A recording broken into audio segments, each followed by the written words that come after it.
Hey, everyone. Welcome into Flip the Script, episode 8, alongside real estate investor extraordinaire Deba Douglas, Jared Sandler. Just a reminder, we mentioned this episode 7, Sandlot Children's Charity Swinging for a Cause event December 7th on the field at Globe Life Field. Go to thesandlot.org/events for more information on an event that you do not want to miss. All funds go towards supporting kids and adults with physical and intellectual disabilities to give them opportunities to get involved in athletic and active programming. So we'd love to see you there. Deba's there. I'll be there. We'll have some celebrities there. It's going to be a good time. You won't want to miss it. And bring your kids. It's a fun-filled day for them to just play for hours. Yeah. If you just need a way, like you're like, gosh, I got to get my son or daughter or sons or daughters out of the house. And like, the cool thing is, It's on the field of you literally can just let them go. Yes. Like there's nowhere for them to go where they can get lost. Like absolutely. Maybe they trip on the turf and get a strawberry or whatever. Like that's like the worst thing that's going to happen. Yeah. Food is great. There's candy for days. Drinks are great. It's just a great afternoon. And they'll probably go to sleep right away when you get home. Yes. That's the key. Yeah. Okay. So we talked last episode about the first deal. Well, after the first deal comes the second deal, and second deal comes the third deal, and then all of a sudden you get the hang of it, and now you want more. Yes. Scaling your business as a real estate investor. When I utter that phrase, what comes to mind? The first thing that comes to my mind is systems and organization. In order for you to scale, you really have to have a handle on your business. The first key is you got to run this as a real business and not just as a hobby like, oh, I'm looking for deals one day and then 3 weeks later you're not even thinking about real estate. So one, you have to run it as a business. One, you have to start delegating and putting the right systems and processes in place, I will say, so you can start delegating. Because it starts with you having to know, okay, what am I going to do every time I do the rehab? Am I buying the same materials? Am I using the same crews? You can waste a lot of your time scaling because you continue to have to go through new crews every single time. So you're not able to stabilize your business. I got asked this a few months ago. It was a prospective borrower who was just trying to pick my brain. They had never done it before. And she asked me, and I gave the best answer I could. I don't know that I was the best person to receive this question, but she asked me, at what point should I hire someone or should I pay someone to help me with this? Got it. I would say if it's just your first deal, maybe it's you don't need to. The money's not there. And it's also probably important for you to be a part of everything. Absolutely. But I guess when you think of, or when you talk about systems, at some point, does it make sense to maybe hire someone, even if it's like in some sort of part-time capacity to help you, or would you advise against that? I would say it would be great to hire someone, but I would say keep your overhead as low as possible because you're one flip away of making some money or one flip away of losing it. So be very mindful. So my first person that I probably would hire is probably a virtual assistant. Because that way they're virtual, they're remote. It's probably a lower pay that you'll have to pay them.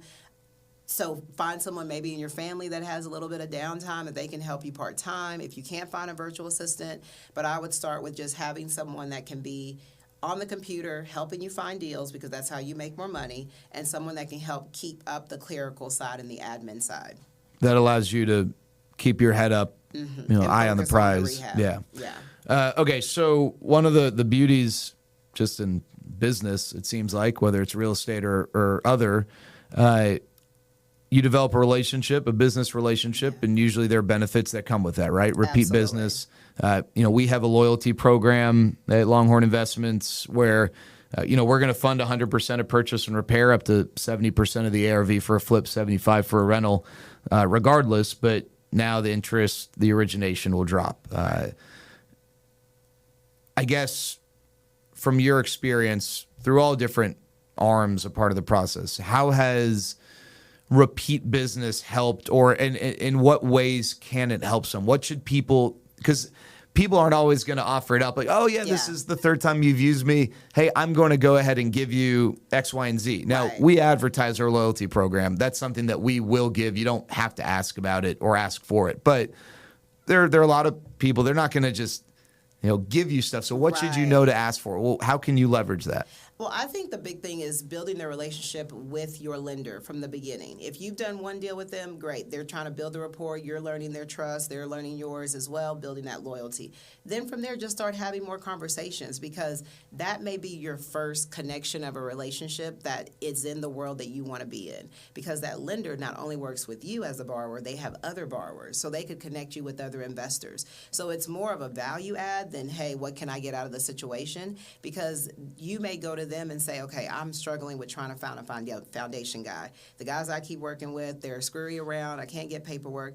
And then your lender may say, you know what, let me go talk to some of my other borrowers and see what I can find out. That's the big value add, not really the extra that you get. And by you building that rapport with them, they're going to be more willing to say, oh, we have some new incentives, we have this going on, and you're going to feel more comfortable coming to them and asking them about other things that you may not know is there. Well, yeah, from our perspective, for everyone, there's the loyalty program.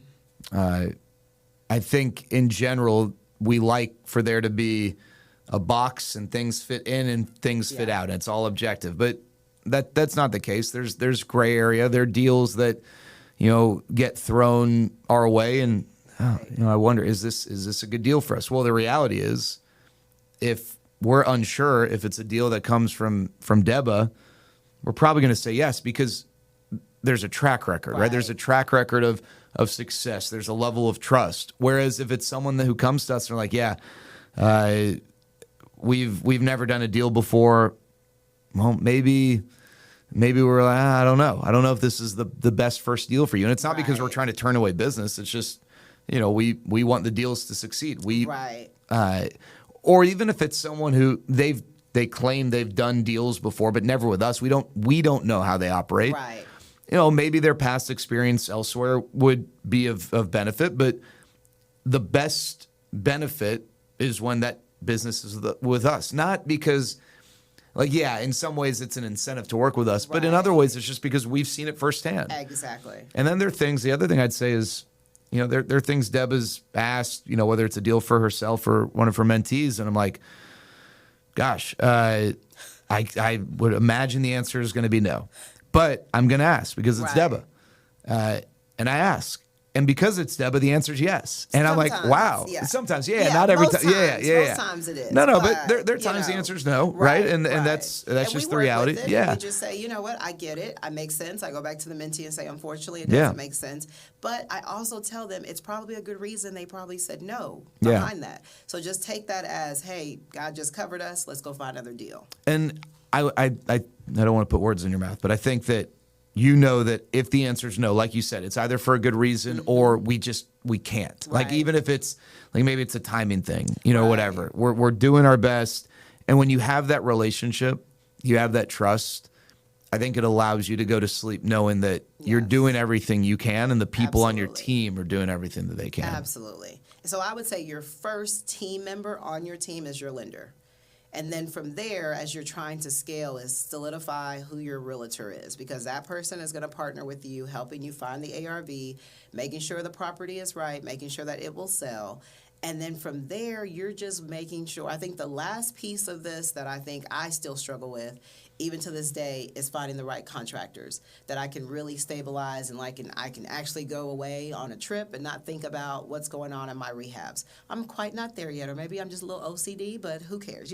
That's just me. But that is how you slowly scale. And give yourself grace. I've been doing this for over 7 years, and there's still moments that I'm like, I don't know what I'm doing. But because I have created a community where I'm not the biggest person in the room, I'm not the biggest ego, I'm very humble because I know I don't know it all, I'll go back and say, hey, how did y'all do that? That looked amazing. What type of tile did you use? Or what contractor did you use? Or how did you get this deal? How are you finding deals? I remember there's many times where we're going through a slump on my team and we can't really find deals, and I'll reach out and say, okay, Jared, I know you got some other borrowers. Where are they finding deals? Who can you connect me with? Because you don't know everything. And that's how you scale, is continue to network, continue to grow your community so that you do have people to rely on. So it's impossible for me to watch a sporting event and not listen to the broadcasters. When you go into any house, whether it's an investor house or like a friend's house, Yes. are you constantly like head on a swivel, like, oh, like I like this or I like that? Like, can you ever? I am. Yeah. I really cannot turn it off anymore. It's kind of like I catch myself. Deba, this is not your house. You're not going to rehab your house. Let this go. The house I do it with the most, I hope my mom is not listening, I do it to my parents' house more than any other house that I do. And we slowly, God bless Jimmy and I, we slowly continue to do little rehabs to their house, but my dad is like anti doing a full gut. And I'm like, please, can we please gut this house? There's so much I would do with it. And he's just like, Deba, leave me alone. I like my house. I'm like, okay. So we kind of sneak around. We've done the kitchen. We've done bathrooms. It's like the living room that I just want to like tackle. But I don't think he'll let me. Not one day. No. That's not a, okay. No. You can't send him on like a 1 month vacation and then he comes back. Anywhere. Oh, he just like, likes his, sit and watch CNN all day. Yeah. That's it. Yeah. Okay. Biggest, and maybe it's just the inverse of what we've talked about, but what's the biggest mistake for people who try to scale, but maybe they're not able to do so successfully? They're not ready. They don't have systems. They're not organized. Like if Longhorn reaches out and says, hey, I need all your LLC docs, operating docs, and things like that, they scramble to find docs. You're not ready. Like you have to have your paperwork in order because it's also a tax thing. Like your CPA needs to have all this paperwork in order. Sometimes people want to scale too big because they're chasing what it looks like on Instagram or social media. Take your time and give yourself grace. Can I add one? Yeah. I think, all right, you do a deal and it's successful. Great. You're feeling good. You do a second deal. It's successful. You're feeling even better. But you had success because you maintained a level of focus and discipline. Yes. Not getting too cocky and not getting away. So like it's an extension of systems, right? Yes. There's systems in place to get stuff done, but then you also have a process. Yes. What am I looking for? What are my parameters? How can I get it to fit within these parameters? Yes. And if it doesn't, the answer is no. Right. But then you get that itch, and it's like, I don't know. It's like you play poker, and you start playing, with some friends or in a tournament, and you're going to be really disciplined. You're not gonna play silly hands just to chase something. For all my poker players out there, and then you win a couple of hands, and now you got some extra chips. You're looking around like I can spend some money, and next thing you know, you're not getting cards, and it's been 30 minutes, and all of a sudden, because you've been unnecessarily aggressive, that big chip stack has dwindled, right? Absolutely. So I think about it that way. Like, don't get too cocky. Yes. And keep that discipline. I see that all the time with new investors that their third, fourth deal, they're just buying stuff. And I'm like, that's not even your area. That's not even our criteria. We have a buy box. And I see that because they get real comfortable and they're like, oh, any deal I buy is going to win. Not necessarily. You still have to be disciplined and follow the numbers. Yeah. You as an investor, yes, you are great. You deserve credit for having success. But a part of that success is because of the discipline. Absolutely. It's not that you cannot turn any house into a successful or project. No. Right? I have done that where I was like, I'm going to make this deal the best deal. And the whole entire time I'm forcing something that was never meant to be. Yeah. And then I lose money. But hey, I've learned something. So now I really take the time and run the numbers. All right, rapid fire. You ready? I'm ready. All right, what's harder to scale, your money or your mindset? Your mindset. Because it's about who you're around and what you see every day. And literally it's based on your level of exposure. If you're not exposed to it, you're not even going to know it's out there. All right, this is a dangerous one. I'm scared to ask this. If you could keep one, your contractor or your lender, who you keeping? My lender. There you go. Contractors are a dime a dozen, and I always say they suck because they do. That's a good answer. Thank gosh. All right, last one. More dangerous to scaling. Is it the HGTV mirage, the expectations when you watch, these reality TV shows, or just bad bookkeeping? Oh, it's definitely HGTV, the high expectations. You don't have to do all that to make it nice. Follow your comps. Follow the subdivision, the comps in that area, and that's what you need to replicate. And it's also not as easy as some 30-minute show makes it out to. Never. Yeah. Yeah, they don't really show the degree of headache that can go into and the sleepless nights and the losing money and the contractors wanting money and you're like, I don't have any money because you haven't completed anything. Yeah, they put some good-looking people on screen and they're like, hey, let's sell some advertisement. Right. That's really what it is. All right, there you go. Episode 8 of Flip the Script. Hopefully you learned something. Even if you're still waiting for your first deal, just bookmark this and come back when you're ready to scale. There's some great advice in here. We'll come back with episode 9 soon, and we'll give you some more nuggets for your real estate investing journey.